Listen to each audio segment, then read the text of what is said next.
fut l'année de l'approbation des nouveaux tarifs de distribution de l'électricité et du gaz. Qu'en est-il ressorti? Alors 2019 était une année charnière, c'était la dernière année de la période tarifaire 2015-2019 et l'année de validation des tarifs pour la période 2020-2024. Alors le rôle de Brugel était de vérifier que les tarifs proposés par Sibelga étaient conformes aux règles que nous avions fixées dans la méthodologie qui ont été publiées en mars 2019. Alors de façon très simple, les tarifs, ce sont des euros divisés par des volumes. Alors, au niveau des volumes, donc en électricité, on constate depuis 2008 une diminution structurelle des volumes distribués sur le réseau. Et pour le gaz, même si les dernières années, on enregistre des consommations à la hausse, on constate également une tendance à la baisse des volumes. Alors, pour ce qui concerne l'enveloppe budgétaire, donc pour l'électricité, cette enveloppe est en diminution entre 2019 et 2020. Le budget global de l'électricité qui est de l'ordre de 210 millions d'euros et qui évoluera progressivement jusqu'en 2024. Alors, notons que Bruxelles a souhaité utiliser 45 millions des soldes tarifaires pour lisser les tarifs électricité sur la période. Alors, pour le gaz, on constate également une baisse entre 2019 et 2020. Le budget tarifaire du gaz est de l'ordre de 107 millions d'euros et est relativement stable sur la période.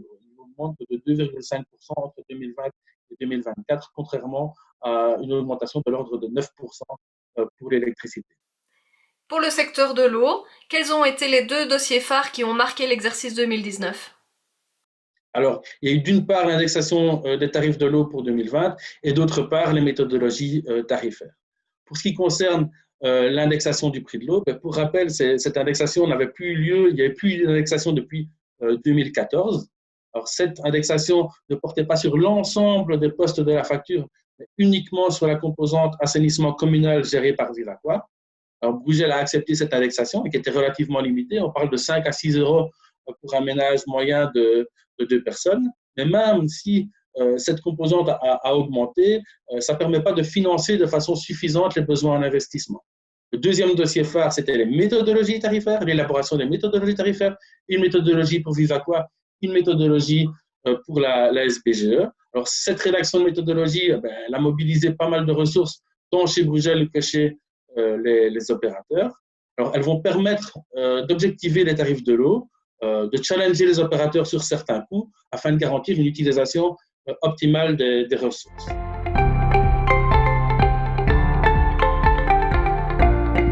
Solde tarifaire. Pour ce qui concerne l'énergie à Bruxelles, c'est du préfinancement. Ils doivent être limités et utilisés de façon intelligente. Méthodologie tarifaire.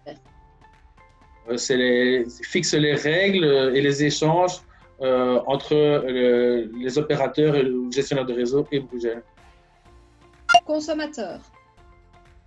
Consommateur, c'est quelqu'un qui a son propre comportement et qui devrait être au centre de nos réflexions. Tarif social.